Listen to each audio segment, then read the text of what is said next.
me introduce the candidates that are in front of you. And I'll go from left to right. I think right's best. Did I need my piece of paper or my cheat sheet? I know these faces, but I get nervous when I'm standing in front of you. Rodney Adams is number 1 place. John Cooper is next. Then Bob Worthen is next. And we have Christopher Schell at the end. So interviewers, it's your time. Okay, so Worthen is next, right? Connie can go first. Okay. All right. All right, thank you. Thank you all very much for coming this evening. All right, the first question, and again, we're gonna start from left to right, and you each get 2 that's right, 2 minutes for opening statements. Sorry. We're gonna go ahead and start with opening statements, and go ahead, sir. Well, good evening. My name is Rodney Adams. I live in Hunt County, just south of Boise City. I live there with my family, my wife, and 3 little children. I'm the executive director of a fast-growing church in East Dallas, and we've lived in this area for several years now. I got here when I got out of the Marine Corps. We were stationed overseas. After 2 combat deployments, we moved to Europe and then moved here. And I got to tell you, the reason why I have entered this process is that I really feel like our country has lost its way. I feel like we've lost our way as a country. It's no longer implied that there is a creator from which we derive our certain unalienable rights. The problem I have with that is, of course, that all of you would agree with me that there's sort of an attack on truth, an attack coming from the progressive side, the Marxist side, that what the number 1 issue facing America right now, those are just the rotten fruits that have fallen from a tree of godlessness. And if you believe that that's true, then you have to believe that the fight is not with flesh and blood. And if you believe that that's true, then the way we fight is as important as what we fight. And for too long, we've sent folks who are Christians up to Washington, and I do believe that they are believers. I'm not saying that they're not. But what I'm saying is, for too long, we have sent folks to Washington who have lost their way when they got there. You cannot tell me that our legislation, or even our culture, is becoming more biblical. It's becoming less biblical. And I have a problem with that. And I want to tell you some more about why I think I can fit into this seat and actually do something about that. I don't claim to be the one person that's going to save our country, but I do think I'm equipped to do something about that alone. Thank you. Thank you, Mr. Adams. Mr. Cooper, 2 minutes. Thank you. Good evening, ladies and gentlemen. My name is Dr. John Cooper, and my doctorate is a doctor of ministry. I'm a pastor of Lanes Chapel Baptist Church in Clarksville. I'm also a registered professional land surveyor with an office right here in Sulphur Springs. Indeed, the host town, I would say, welcome tonight to Sulphur Springs. God bless you. And my whole life I've served so many things. One of them has been in a Kiwanis Club. First of all, I am a lifetime member of the National Rifleman Association, NRA. I'm a lifetime member of Kiwanis International. I'm a lifetime member of the Lieutenant Governor, Past Lieutenant Governor for Kiwanis International. All my years of experience working with kids.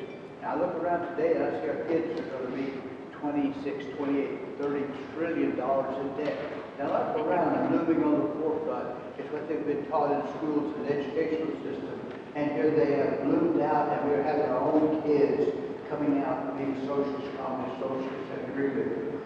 So our biggest fight is going to be with the communist socialists. It's going to be the school system. It's going to be educating our kids. It's going to be doing our kids. What can we do about it? We can get out the vote.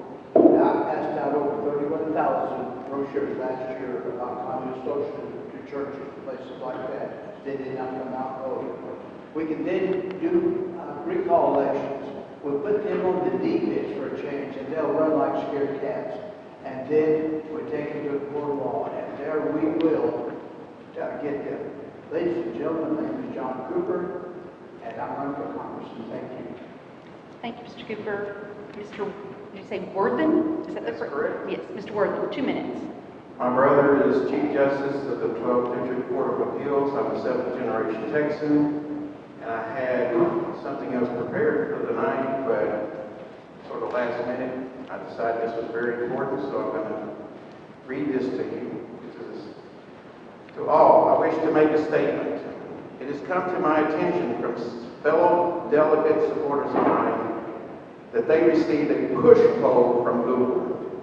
They told me that they were disgusted and deeply offended, notably because only 4 names were listed and the remaining pack of candidates were identified as other. Well, I have a few things to say about that. I am Bob Worthen, also known to these people as other. I simply ask, who is responsible for this poll? I expect a full retraction of this measure. It is evident that the leadership has just now alienated and nullified most of the 18 county delegates because it proves that only a select few are dictating an outcome. This power grab tactic is now absolutely no different than an election held in Mexico.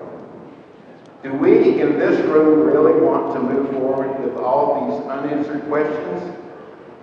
Example, who is really behind this power grab? Now you know firsthand what ballot stuffing and election fraud is. I stand with the independent thinkers and independent voters.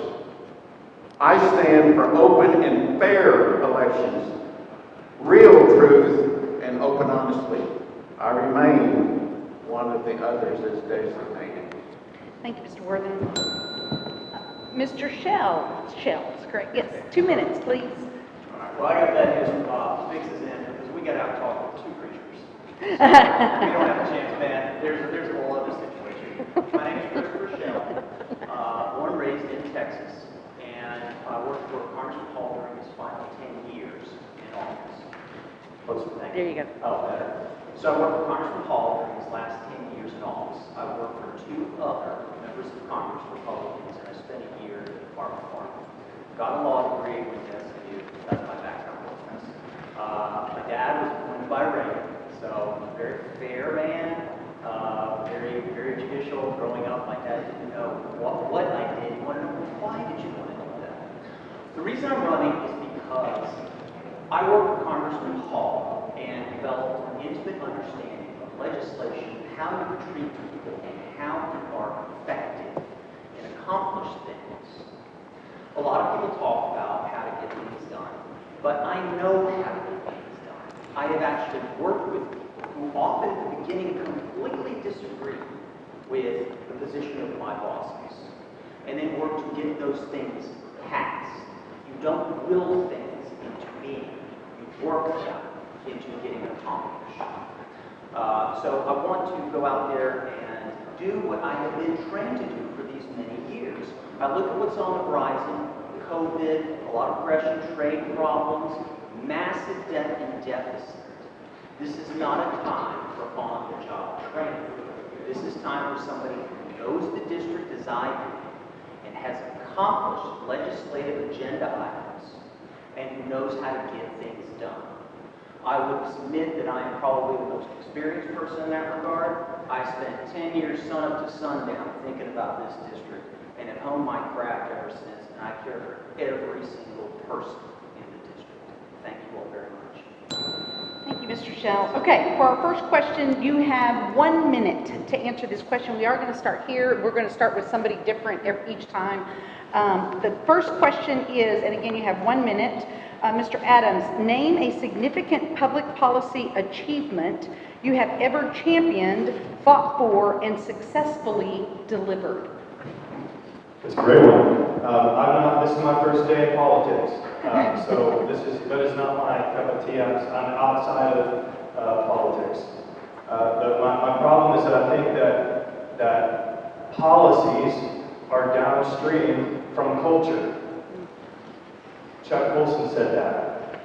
And we're losing the culture war. We're not affecting culture. If culture is how we act according to what we believe to be true about society, then policy is how we order society according to what we believe. And the problem is we're not affecting culture.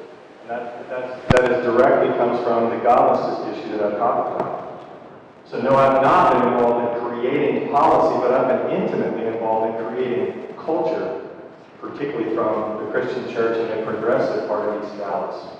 Thank you. Thank you. Again, name a significant public policy achievement you have ever championed, fought for, and successfully delivered.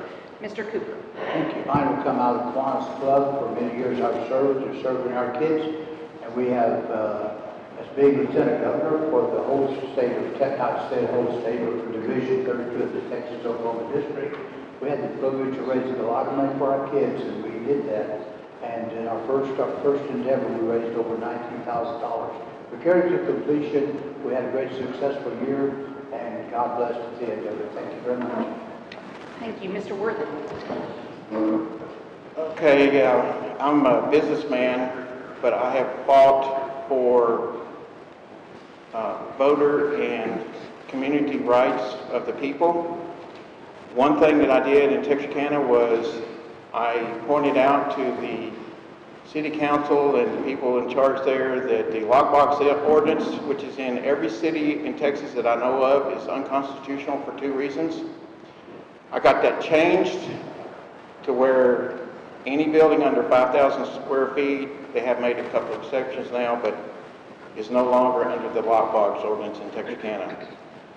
You can go to my website and you can see where I have fought just 3 fights. Actually, I fought more than that, but 3 that I actually make an account of and memorialize on my website, where I fought either government corruption and or government overreach. And you can read about what I've done. Thank you. Thank you. Mr. Schell, do I need to ask? Sure. So let's go with the most recent one, because this is kind of what I've done for a long time.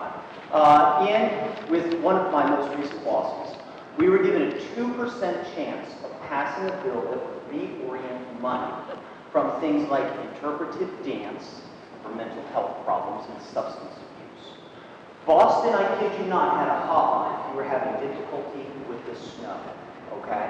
We took that money and we put it into effective substance use disorder programs, mental health programs, and we reoriented that so that people who were desperately in need were able to get the help they needed, and not people who were frustrated because it was snowing outside. We're talking about tens of millions of dollars. Conferences, too, unfortunately had to go by the wayside in many cases because the people needed the help, not another confab where people get together and jawbone and talk about the issue, but fix the issue and help those in need. Thank you.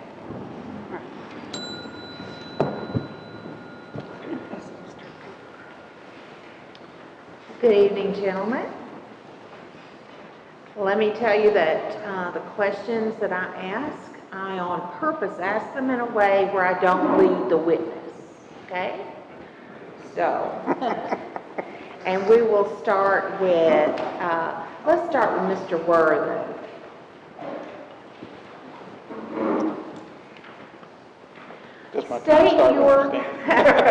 State your position on DACA. DACA is Deferred Action for Childhood Arrivals. Okay, we have a problem in this country where we are no longer following the Constitution and the laws. Our government officials, in many, many cases, are not doing that. I'm only one man, but I have done things that have been said that could not be done. I fought City Hall and won. I fought corruption in Bowie County, and I've won some advances, still working on others. DACA is a situation that these people are illegal. They come here illegally. I think, and I've heard this excuse, well, we can't get rid of all of them. We can't deport all of them. I'm sorry, but if somebody's illegal, they're illegal. They shouldn't be here. We need to at least try. That's my position. I'm sorry. Thank you. Mr. Adams, same question. Yeah, thank you. I don't necessarily disagree with Mr. Worthen. I will say that I think that my position is that our borders need to be secure. There needs to be a clear plan for naturalization that is work based. Now, as far as DACA is concerned, I do think that it must be repealed. It's not going to work. I think that I understand that there are folks who are apart from their families or allegedly apart from their families. The scale of that, I'm not exactly sure. As a Christian, I do believe that we must actually work to preserve nuclear families. I do believe that. However, if our policies are clear, and we have a path for naturalization that people know ahead of time and it doesn't change every single 4 years, that might be the most loving thing that we can do for folks who are outside of our borders, who intend to try to make it to the United States, this land of opportunity. Thank you. Mr. Schell. I was worried this was going to happen. This is a very complicated issue, and I can't do it in 60 seconds. So administrative law comes into issue here. You can't just simply say it's no good because there are different obstacles to face along that way. Also, there's a practical matter. You've got 700,000 people who know nothing else. So I am sensitive to their plight. I am sensitive to the fact that getting rid of hundreds of thousands of people is impractical. I also recognize that Ronald Reagan himself legalized a substantial number of people. So the deportation idea to me is unworkable. The question is, how do we deter people from coming across the border and every generation and a half, we have another slew of people that we have to say, there, it's okay. And so we engender this kind of repeated cycle. I assume we're going to have an immigration question later on, so I'll get into that. Okay, thank you. Thank you. Mr. Cooper. Thank you. President Trump right now is working that very thing. He wants to extend the time that the illegal aliens come in and they spend in detention. He wants to extend that time some so that they can keep the parents and the children together. As far as the law is concerned, the law is the law. They should be in our country by the law. They should be allowed to be a citizen by the law. And as long as they follow the law, I will try to help them to be a citizen. Thank you. Good evening. Okay, I would like to start with Mr. Cooper on this question. The U.S. Supreme Court is the final word on questions of constitutionality, true or false, and why. Okay, repeat that again. The U.S. Supreme Court is the final word on questions of constitutionality, true or false, and why. Okay, I don't guess I heard you clearly because I know you said something about constitutional, so tell me the first part of that again, please. The U.S. Supreme Court Yes. is the final word on questions of constitutionality, Got you, yeah. true or false, True or and why. false? True, because our Supreme Court rules and has authority to do that by mandate by law, and so I go with the Supreme Court. Thank you. Mr. Worthen, same question. Yes, that is true, but they're not always right. So yes, the Constitution is supposed to be the supreme law of the land. That is very true. Yet, I dare say that most of our state representatives do not seem to know that. Most of our people in Washington and Congress do not seem to understand that and know that. We need to be a country of laws. We make laws, we need to follow the laws. I feel sorry for the people in DACA, but if we get together and change the law and do something like Ronald Reagan did, fine. Until then, we need to work on enforcing the laws that we have. I'm sorry about that, but that's just the way it is. These people need to go back to their country, where they came from, and fix their country. Okay? Thank you. Mr. Schell. The Supreme Court is the final word on the Constitution as it is presently constituted. That can be amended, as we all know. So the answer, in my opinion, to your question is, the people are the final word. They don't like what it says or the outcome of various cases. It can be amended. It's an arduous process. It's very difficult to do it. Now, in terms of the adjudication process in the Supreme Court, yes, indeed, they do get to say what they think it means. And that's where we get into fights over a living document or, whether, it's four corners. But yes, the Supreme Court renders verdicts on what the Constitution presently is, but they do not have the final say. Thank you. Mr. Adams? Again, I think I'm in concert with these gentlemen that the Supreme Court is the final word, but if it is in fact the will of the people that can amend the Constitution, then what I said earlier is my answer. Thank you. Okay, I'm going to throw everybody for a loop here, and I'm going to ask each of you a different question on this one, okay? Mr. Schell, I want to ask you, if elected, would you, let's see, where did it go here? What is about the caucus? Where is that? Thank you. Would you join the U.S. House Freedom Caucus? Why or why not? Right, so I don't disagree with your principles, but you have to remember, caucuses change, both in terms of membership and the goals those members support, the legislation they are pushing. Any caucus is not a stagnant creature. So you have to look at who's on the roll, who has joined, and what their priorities are. What I can tell you is, on principle, I believe in limited government, and I believe in lower taxes and everything else. But can I value that however the future House is composed is going to be perfectly consistent with that? If I did that, and next thing you know, those values and those objectives change, I'm going to get hammered for being on it. So I have to see what they're going to do and who will be there. Okay, so you don't have a yes or no answer? I do not have a yes or no Okay. answer. Okay. But I will say my principles lean that way, of course. But until it's said and done and I see who's standing there and what they're pushing, I can't tell you for sure. Okay, thank you. All right, Mr. Adams, what current member of the U.S. House of Representatives do you most ideologically align with?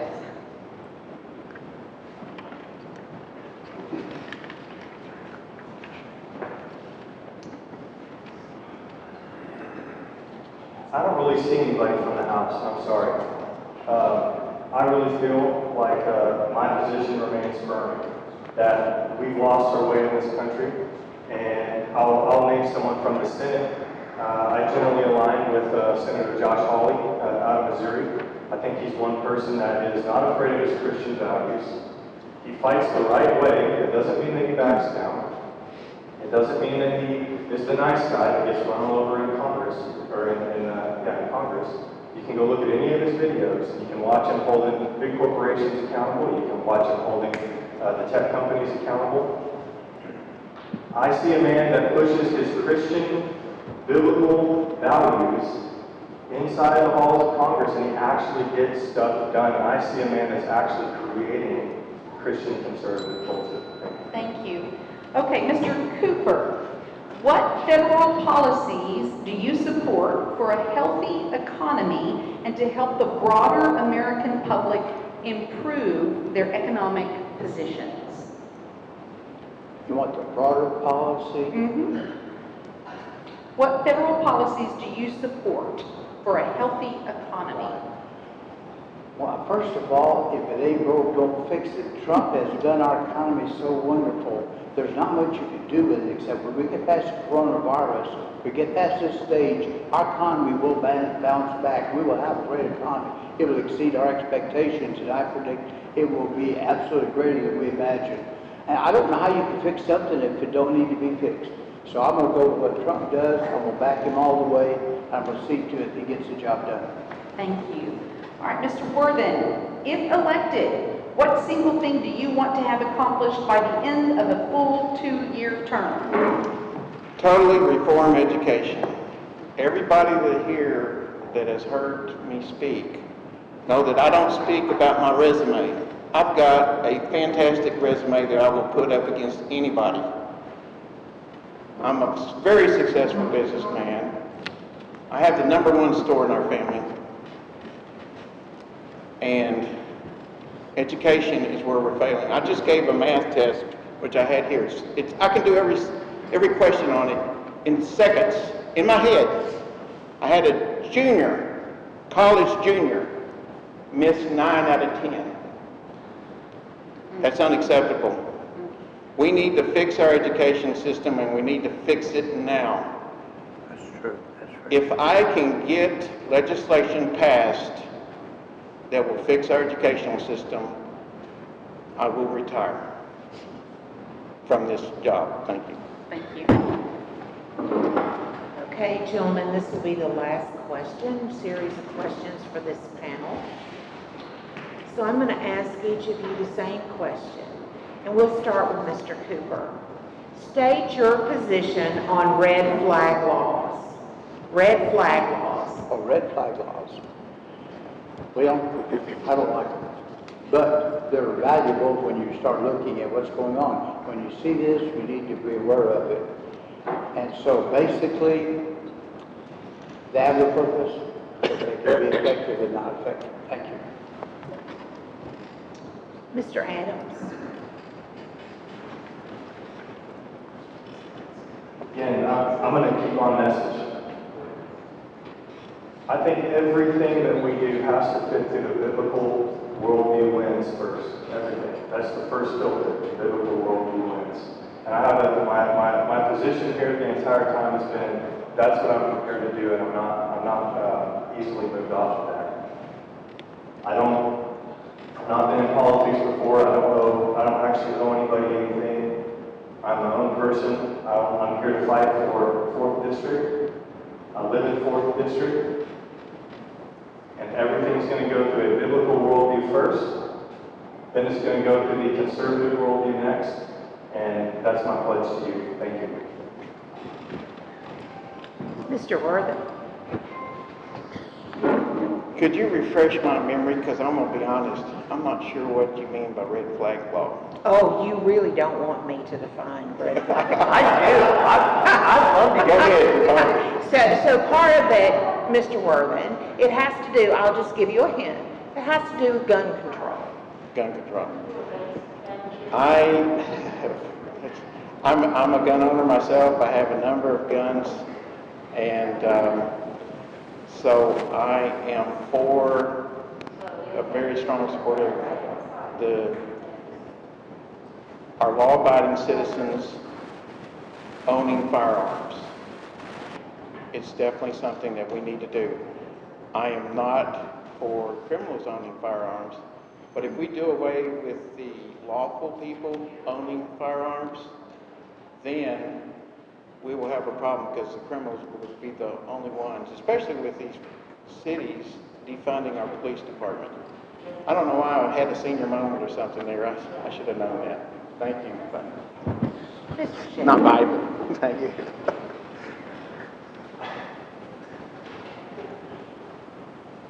I have a very close friend, shall we say, who has a profound mental illness. And this very close friend of mine purchased a gun unbeknownst to his loved ones.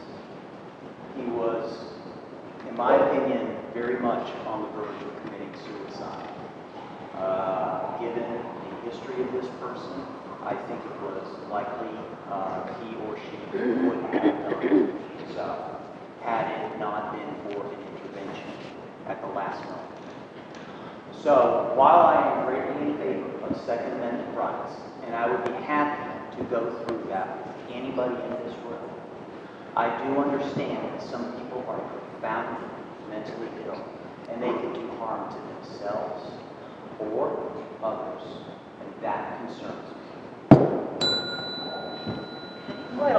All right, gentlemen, it is now time to have the questions. You now have 2 minutes each to rebut or readdress any issue of your choice.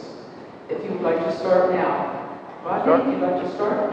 Sure. I'm going to answer a question that Mr. Cooper had just a minute ago. What economic policy would I push in order to improve the economy? I grew up in a rural area. I never lived in a town over 1,000 people until I went to college. Everybody in my family are farmers, and I live out in a rural area now. We have a small farm in addition to my church work. And the one issue that I see for the small farmer is we cannot participate in the economy in the way that large multinational corporate food producers can. Now the PRIME Act was proposed a couple of years ago by Representative Massey out of Kentucky. And what it proposes to do is remove federal overreach from the small farmer and allows the small farmer, particularly meat producers, to be able to produce their own meat on their own farm, have it processed at a custom slaughterhouse, and then sold interstate up to a certain amount. The reason why that's important is, for one, it'll not only improve our food system, but it'll bring back the local farm as a viable economic enterprise. I bet you didn't know that in 2009, the average age of the farmer was 57 years old. The average age is not getting younger. The average age is getting older. We're about to experience one of the largest transfers of land, agricultural land, in American history. And the young people are not entering the business of farming. And the older folks who are farming are telling the young people, you don't want to be in farming. Ronald Reagan said in 1964 that the price of bread is going up and the price of wheat to the farmer is going down. That was in 1964 and nothing has changed. So I would absolutely support the Prime Act that proposes to remove federal overreach from small farm production, which I know is important here in the 4th District. Thank you.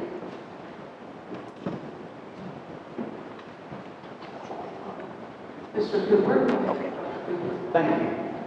You know, the Communist Socialist agenda has redefined taking a knee. Now, to me, taking a knee used to be something that was honorable, something you would give respect to somebody, but now it has become a time when you should kneel and succumb to the forces of evil, the forces of murder, all of the things that goes on right now, the anarchy that's going on in our country right now.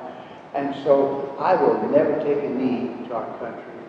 And ladies and gentlemen, President Trump said that anyone who does that, well, you know what he said. Anyway, I agree with him. You should not take a knee to our country. What I'm going to say there is this: I will not take a knee. I will not dishonor my country. I will not dishonor my uncles. My two uncles fought in World War II. Both of them were overseas. My one uncle was over for 3 years. If I do something like that, I would be like spitting on his grave. I will not do that. I will not take a knee. I will not. I will stand for my flag. President Trump says also, if you burn the flag, you need to spend some time. I agree with that, and I'd like to see that happen. Also, President Trump was advised not to make Washington, D.C. a state, because you know what would happen to the power structure if that happened. I'm totally against that, and will vote against it. And thank you very much for your attention. God bless you. Oh, Mr. Worthen, I'm sorry. Thank you. Well, I made my first mistake for the night. That one more, too. Anyway, no, it's a little joke, but anyway. I'm not sure. I think I got kind of waylaid there a little bit, because by the answers of the two people that preceded me on the red flag law, I thought, wow, this must be a trick question, because that's not exactly what I thought it was supposed to be. So I do apologize for that. My number one issue by far is education. I'm also interested in getting our national debt paid off. I do have a plan to get our national debt paid off. Not just stopped growing, but it literally paid off in 10 years. And guess what? My plan actually makes China help us pay it. My plan actually will reduce the welfare rolls by over 50%. I also have a conviction that we need to hold elected officials accountable. I have been working towards that goal. It's kind of a, quote, hobby, unquote, for probably over 20 years or so. Like I said, on my website, you can see 3 examples of how I fought for that. For getting our country obeying the laws, especially the officials that are breaking the laws, and doing what's right for our country. And there's just too many times something seems to happen. Because I've supported constitutional conservative candidates year after year after year. Something seems to happen to them between here and Washington. I have a proud 7th generation family history, and I will not sell out to anybody. Thank you. Mr. Schell. First of all, if y'all want to ask me anything, I'm happy to do that, or I'm happy to just run. You're allowed. Give me your worst. Okay. So I'll talk about a couple of things. One Bob addressed is obviously debt and deficits. The debt is our total debt, and the deficit is the annual accrual of that debt. Now, I promise your eyes won't glaze over in just a couple of minutes. But we spend about we take in 3.4 trillion a year. Spent last year, 2019, another trillion more. Once you take away mandatory spending for Social Security, Medicare, Medicaid, service on the debt, you have 333 billion left over in 2019. Here's where the eyes don't glaze anymore. That $330 billion is 10% of what we bring in, not what we spend. So imagine if you went home every month, and let's say your check is, to use round numbers, $3,400 at the end of the month, and you got $340 to spend. That's where we are. And you can't quantitatively ease your way out of that, grow your way out of that. It's not there's no easy solution. So we'll either have to reduce benefits, the Social Security fund's going to run dry, so we got to either increase taxes or reduce benefits or come up with something else. Now, the other thing I want to talk about, and I'm going to walk into the lion's den, is immigration. I support having a wall. You cannot have a country without borders and laws. However, do you know that if you took that wall along the border of Texas and the south, because it's got a bunch of zigzags and corrugations, if you took it from Southwest California and strung it out like a piece of dental floss, it reaches Chicago. That's the problem we face. The other thing you should know is that in the last 7 years, border crossings have not been the number one group of people who have come here illegally. People who overstayed their visas. Thank you. Mr. Schell, why don't you stay standing and do your 30-second wrap-up? Okay, well, as I said, I've done policy for a long time. I'm sure I've bored you to tears. I want to invite any of you who have policy questions entirely unrelated to this race to come talk to me or call me. I'm happy to bore you on that level too. But I have the knowledge, the background. I learned from the best, Ralph Hall and my dad. And so I know what I'm doing, and now is not the time for learning on the job. Everyone says this is the most important race. It always seems that way, but right now, we're in trouble. Mr. Worthen, go ahead. Okay, so I'm a businessman. I was taught from an early age to solve problems. People come to me all the time wanting to know the answer and how to solve problems. A lot of these people can identify a problem, but when it comes to solving, they have a problem. That's all I have to say. You can go to my website and check me out. Thank you. Dr. Cooper. Okay. Thank you. You know, I want to kind of rephrase the things that I said about guns. And if you want my guns, you'll have to come get them. I'm sorry, that's the way it is. And if you do, you better bring everything, because if Antifa or Black Lives Matter, any of those communist agendas come into our town, I'm going to go to our mayor and I'm going to say, our chief of police, I'm going to say, I got my shotgun, I got my judge, and I'll stand with you. Mr. Adams. I'm not going to Washington. The biggest problems in our country are not material problems. They're not policy problems, they're spiritual. I know you know what I'm talking about. So whoever we elect, and I do mean we, I live in this district, whoever we elect, you have to understand they are headed into a spiritual battle. And I want you to consider who you vote for and if they are prepared for the spiritual battle that they will be facing in Washington. I'm prepared. I'd love to tell you more about it. I'll call you this week. Thank you. Thank you all so much. You can give a round of applause.